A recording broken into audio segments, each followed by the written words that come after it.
गोटे कार्यक्रम करिछि जहाँ हमको गर्वित करिछि मो कुनी कुनी पिला माने सामने बसथिबा मोर गुरुजी गुरुमा माने तथा वयस्क समवयस्क समस्त को मो तरफ हार्दिक अभिनंदन। मु ट्रैक एंड फील्ड क्रीड़ा संपादक हिसाब से मत कहबार सुजोग मिली मु निजक धन्य मन करुँची। आज तो पिला माने आपण मानकु सब प्रकार सुविधा मिली किंतु आमे जेतेबेले 97 मसीह स्कूल रे पाठ पढुथिलु जो हमर अछंती हमर हेड गुरुमा सुन्ना गुरुमा आमे तांको अप्पा बोलके संबोधन करूथिलु।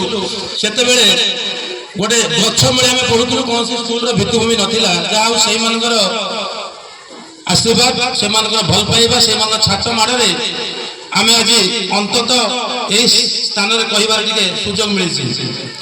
ट्रैक एंड फील्ड होउची आम अंचल गोटे क्रीड़ा अनुष्ठान जो अनुष्ठान आज आम अंचल क्रीड़ाविद मानक राज्य स्तरीय तथा अंतर्राष्ट्रीय स्तर में खेलिबार सुजोग देइछि।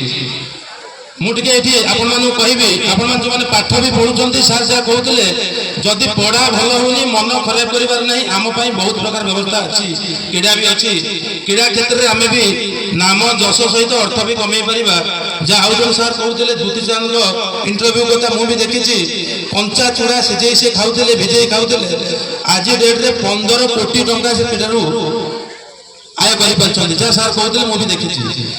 तेणु आम ट्रैक एंड फील्ड 3 जन पिला राज्य स्तरीय पदक जितेबार साहाय्य करछि।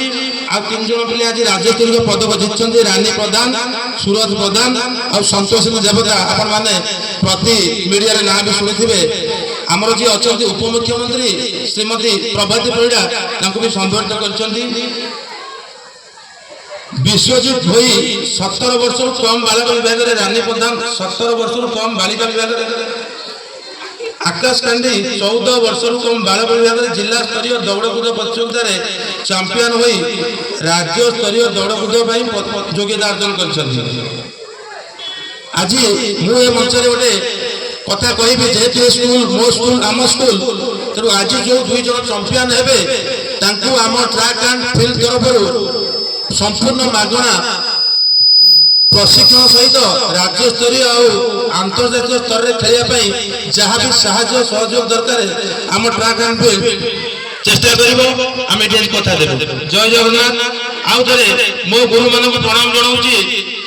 ध्यान मूलम गुरुमूर्ति पूजा मूलम गुरुपदम मंत्र मूलम गुरुवाक्यम मुख्य मूलम गुरुकृपा से गुरु आज आम समस्ते कर जोड़ा आपे आपे मथा नमन करवा प्रणाम जन मु मोर वक्तव्य शेष करुच्ची। जय जगन्नाथ।